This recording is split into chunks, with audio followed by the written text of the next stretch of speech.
盲金400两，这随便抓一把，都是你30年俸禄，让我活，这些都你的。看着眼前堆积成山的黄金，隶属于锦衣卫的沈炼有些犹豫。原来沈炼虽为北镇抚司总旗大人，却爱上了暖香阁的姑娘。看着庙童每天被迫营业，沈炼无时无刻不想着将他赎身。可一个年薪20两白银的总旗，想要等着他那点俸禄赎人，怕是黄花菜都凉了。不仅沈炼缺钱，沈炼结义3兄弟个个都缺。大哥卢建兴将所有的俸禄都用来打点关系，希望能够完成父亲的遗愿，荣升百户之职。可他那点微不足道的银两，还不够胖子自己塞牙缝，所以10几年过去了，他离百户仍然是遥不可及。而沈炼的结拜兄弟靳一川，原本身为流寇的他，却将一名锦衣卫杀害冒名顶替，岂料此等掉脑袋的秘密，竟会被他游手好闲的师兄知道。于是师兄加钱哥便将靳一川当成了提款机，时不时都来找他敲打一下。而靳一川每次只能忍气吞声，四处借钱给加钱哥。总而言之，3兄弟虽都功夫不错，却一个比一个缺钱。然而这天机会却巧然而至，东厂提督赵公公点名兄弟3人，让他们追杀阉党魏忠贤。为何说服3人？看你们撒灰尘的德行，一准不是阉党。要知道这可是天大的好事，一旦这个差事办成，兄弟3人个个都能升官发财。于是3人星夜奔袭，不敢有一丝怠慢，终于在一处客栈追到了魏忠贤。然而就在沈炼准备发射号箭摇人的时候，却被大哥卢建兴一把拦下。这窝囊日子你还没过够吗？咱们一银子没路，靠的就是机会，机会来了接住了，就能翻身。大哥担心这份功劳被别人抢去，于是提议兄弟3人杀进去。2位兄弟一听觉得挺有道理，于是3人只身闯入了客栈里面。可面对数十人的围攻，就算兄弟3人战斗力很高，还是渐渐有点招架不住。为了尽快结束战斗，大哥让沈炼独身一人上楼寻找魏忠贤，他俩则在下面为其拖延时间。所幸屋内守卫寥寥无几，而且都是些战斗力低下的渣渣。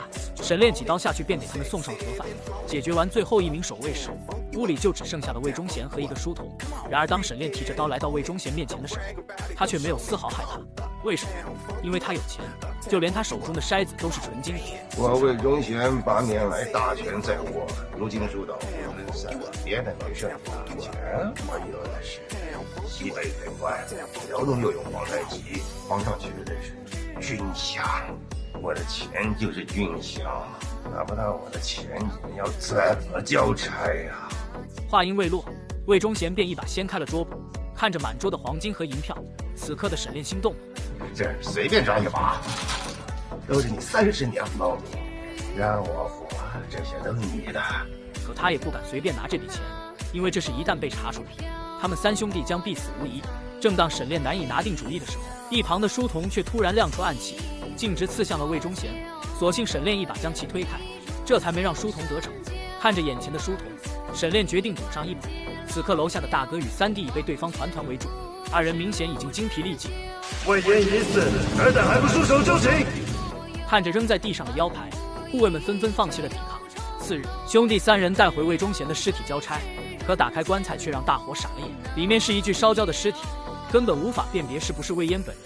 面对内阁首辅韩大人的质疑，大哥卢建兴拿出了魏忠贤的腰牌。皇上要看的是魏延本人，你们带回来一堆交派，拿着块牌子跟我说这就是魏忠贤，别说皇上了，连我也不信。紧接着赵公公伸手去拿腰牌，却察觉到了异样。魏忠贤从小就进宫做了太监，怎么可能会有喉结？这具焦尸断然不是魏延本人。但赵公公并未声张，反而替3兄弟打起了圆场。这就是魏延。虽然赵公公表面上替3兄弟开脱，但他心里清楚魏忠贤没有死。于是在临走之前，赵公公对着卢建兴说道：见没见魏延，你心里清楚。卢建兴欲言又止，只能一脸懵逼地看着赵公公离去。果然如赵公公所料，他的义父魏忠贤根本没有死，如今正在野外的一处林中小屋躲避。原来当晚沈炼还是没有抵过黄金的诱惑，他将书童烧焦并谎称是魏忠贤，而书童的真实身份也被魏忠贤查出，他正是赵公公安插在自己身边的棋子。原来最希望魏忠贤死的就是赵公公，因为他害怕皇上彻查阉党会牵连到自己，所以他才会安排书童刺杀魏忠贤。说话间，双方已经剑拔弩张，就凭他们动起手来，大家两败俱伤。你不是想杀我吗？原来你也怕两败俱伤啊！此刻魏忠贤也十分清楚，知道自己活着的只有沈炼，于是他要求赵公公杀了沈炼，他自然就会离开大明。另一边，回京后的沈炼直奔暖香阁，手中还拿着500两银票，准备给妙童赎身，却恰巧撞见妙童此时正与情郎莺莺燕燕，二人的对话被沈炼听得一清二楚。此刻的他方才如梦初醒，原来所有的一切都是自己一厢情愿罢了。于是他没有声张，又悄然离去。回到家中的沈炼与兄弟二人吃肉喝酒，屋顶却传来一阵声响，有刺客。兄弟3人夺门而出，刺客眼见已经暴露，只得拔腿就跑，却不料在翻墙的时候被沈炼用弩箭射中了手掌。这时沈炼终于意识到自己放过魏忠贤的事已经暴露，于是连忙跟大哥商量，兄弟3人一起调往南京。但大哥怎会轻易放弃在京城的成就，果断拒绝了沈炼的提议。而且大哥并没有亲眼看到魏忠贤自焚而死，再加上赵公公对他说的一番话，见没见魏延，你心里清楚。几件事放在一起想想，卢建兴此刻心里也明白了个七七八八。而那个黑衣刺客正是赵公公。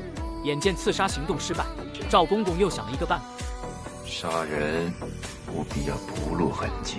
次日，胖子带人捉拿金刀门掌门严佩伟。严府内几十号门客，个个武功高强。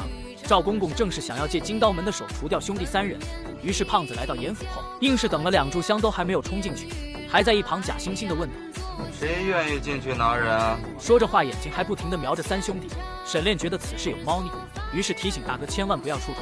抓住严佩伟的，官升一级。眼见3兄弟迟迟不肯出头，胖子竟直接点起了卢建兴大名：“卢建兴，这功劳你要是不要啊？”话都说到大哥脸上了，3兄弟只能硬着头皮来到了严府门口。碰巧的是，严佩维之子严俊斌正是妙童的情郎。3人来到严府院内，却见里面的人个个凶神恶煞。随着严俊斌一声令下，众人立马提着刀将3人给围了起来。俊斌，干什么？对，我看了价点，他们误你是阉的。那又如何？3法司会审，我也是清白身家，有何可怕？严佩维说完就准备跟3兄弟走，却不料一支暗箭射中了严大人。3兄弟见状也是一脸懵逼，可现在他们就算跳进黄河也洗不清了。宰了他们！大战一触即发，沈炼立马发射号箭求援，可胖子却下令谁也不准进去，还将严府的大门给牢牢锁住。3兄弟在里面拼死抵抗，外面的胖子又是一声令下，无数弓箭齐刷刷地飞进了严府。看来今天胖子是铁了心置3兄弟于死地。而全程策划这次抓人的赵公公正在一旁静静地看着，他断定兄弟3人此次插翅也难逃。一炷香过后，严府里面已经没了动静，胖子这才下令打开了大门，却没想到3兄弟不但活了下来，还活捉了严家公子。这一幕吓得胖子差点从马上摔了下来，一旁的赵公公也被兄弟3人的战斗力给惊呆了，于是连忙起轿离开，却不料这一幕被靳一川给看了个正着。作为整部电影中的战力天花板，本润哥向来只有一个爱好，那就是敲诈师弟。眼见3天时间已到，丁修再次找到了师弟靳一川，可师弟1年俸禄也就区20两，如何能给得起丁修100两？正当2人剑拔弩张之际，沈炼及时赶了过来。100两，以后别再找我3天，拿了银票就走。没想到沈大人这么有钱啊！丁修，你的底细我查过，刀法再好，锦卫也能收拾你。听闻此言，本润哥表示不服，随即便将长刀放下。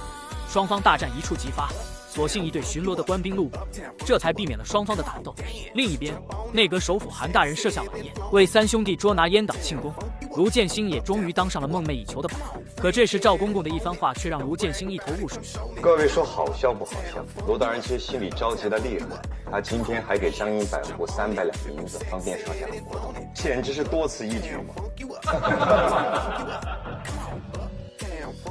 卢建兴一脸懵逼地看向沈炼，原来卢建兴不知道的是，上午兄弟3人杀出重围之后，沈炼便找到了张英百户。他深知如果兄弟3人还在京城待着，迟早将会小命不保，于是他便威胁张英：想请大人将我们兄弟3调往南京，并且沈炼大手一挥，直接拿出了300两银票，让他将大哥卢建兴升百户的事一起办了。见钱眼开的胖子连忙答应了沈炼，可没想到晚上就将沈炼给出卖了，并且赵公公将他们调往南京一事给当众拒绝了。听闻卢建兴花钱买官，首辅大人质问道：你买官的300两银子哪来的？卢建兴根本就不知道买官一事，他怎么又能答得上来？首辅韩大人当即宣布，3天之后开棺验尸。宴席结束后，3兄弟回到家中，大哥二话不说便是一拳，边打边问沈炼为何买官，银子又从何而来。自知对不起大哥的沈炼也不闪躲，卢建兴的每一拳他都硬扛，直到一旁的靳一川费劳发作吐血，大哥这才作罢。眼见事情已经到了无法挽留的地步，沈炼朝二位兄弟坦白了一切，卢建兴这才知道原来魏忠贤根本就没死，而沈炼拿的钱也早已被他分成了3份，一份是大哥的，一份是三弟的，一份是留着给妙童赎身的。这时三弟突然说道：“赵公公就是那晚行刺他们的黑衣人。”因为晚宴结束后，他偶然间看到了赵公公手上的伤口，而知道自己露了馅的赵公公深知这3兄弟绝不能留，于是当晚他便找到了魏忠贤，想要借用魏忠贤的卫士除掉沈炼。12个时辰之内，我一定砍掉沈炼他们的人头。公公，你武功很好，替我杀个人200两。这100两是定钱。公公要杀谁呀？北镇抚司小旗官靳一川。谁？公公不知道他是我师弟吗？你这样的人，还在乎这些？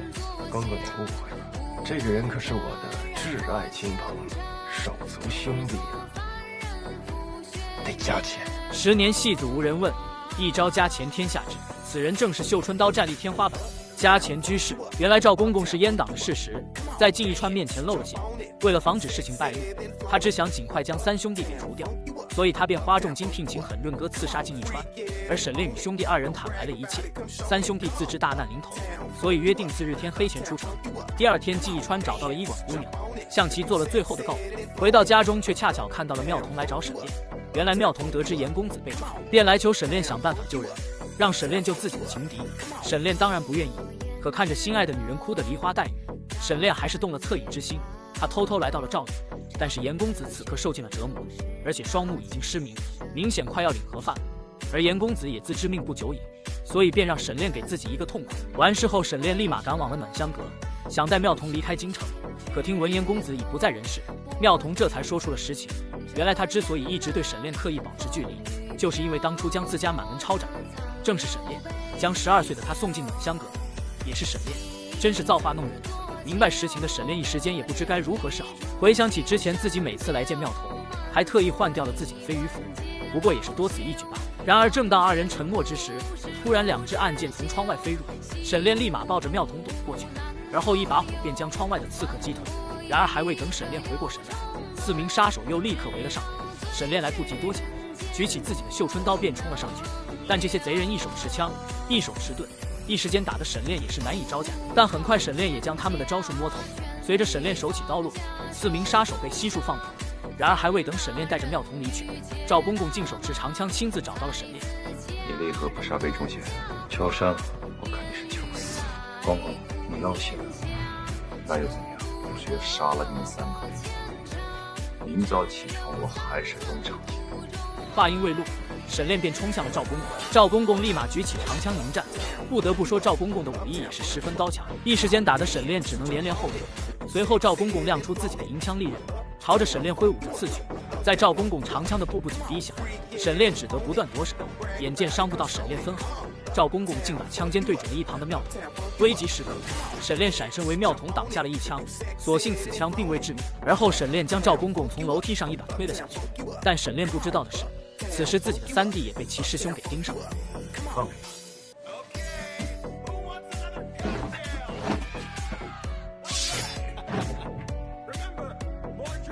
你小子眼光不错，那个姑娘爱不是爱。听着师兄的虎狼之词，靳一川再也忍无可忍，他手持双刀便冲向了师兄。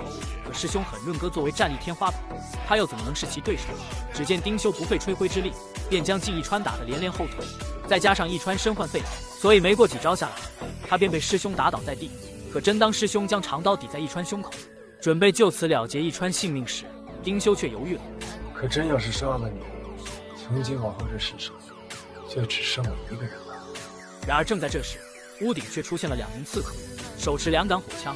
就在这生死存亡之际，一川竟一把将师兄推开，自己挨下了刺客2枪。另一边，沈炼一把将赵公公给推下了楼梯。趁着赵公公晕倒之际，沈炼背着妙童前往医馆寻找3弟，而大哥卢建兴什么也没做。只见他穿上了自己的百户官服，他要去衙门自首，替2位弟弟扛下这杀头之罪。可半路上却遇到了魏忠贤的人马，卢建兴拼死抵抗，将对方的人马砍得所剩无几，却不料胖子竟带队赶了过来。就这样，胖子坐收了渔翁之利，将卢建兴押到了皇上面前。面对皇上的问罪，卢建兴一口咬定是自己一人所为。皇上心里也清楚，阉党树大根深，再让卢建兴咬出其他人的话，到时候又是一番腥风血雨。于是他便让韩大人尽早处决卢建新。等沈炼赶到医馆的时候，映入眼帘的却是3弟冰冷的尸体，而那2个黑衣刺客的人头也被丁修斩下。此刻的沈炼追悔莫及，如果能回到当初，他一定不会选择放过魏忠贤。而大哥卢建新也在次日被处斩，一旁的沈炼只能眼睁睁地看着大哥离去。2个月后，赵公公离京来到关外，却被沈炼与丁修围堵。这时赵公公终于说出了实情，原来当初皇上下令是带回魏忠贤，而赵公公担心牵连到自己，便假传圣旨让杀了魏忠贤。正在这时，远处出现了一队骑兵，是来接应赵敬宗的金国人。逼爆了赵敬宗！叛民降金，你害了新歹人！眼见赵公公竟然叛国投敌，丁修二话不说，便手持长刀冲了过去。而沈炼也迎来了和赵公公1对1的单挑。就凭你的绣春刀，杀得了我吗？面对赵公公的嘲讽，沈炼将自己的绣春刀插在了地上，他要用大哥和3弟的刀宰赵公公。赵公公也随即拔出了自己的长枪，但是几招下来，沈炼这才发现自己根本就不是赵公公的对手。他被赵公公的长枪刺中腹部。就在赵公公准备了结沈炼性命的时候，沈炼却在后退之余偷偷拔起了地上的绣春刀，将赵公公直接来了个透心凉。赵公公怎么也没想到，在他眼里如蝼蚁的3兄弟竟会让自己失去了一切。而家前居士丁修仅凭一把苗刀便全歼了后金13名骑兵，战力天花板，当之无愧。其实当赵公公找到3兄弟的时候，结果就已经注定了，无论魏忠贤是否被杀，他们都逃不过被清算的命运。英雄只有末路，如蝼蚁般存在，又如蝼蚁般死去。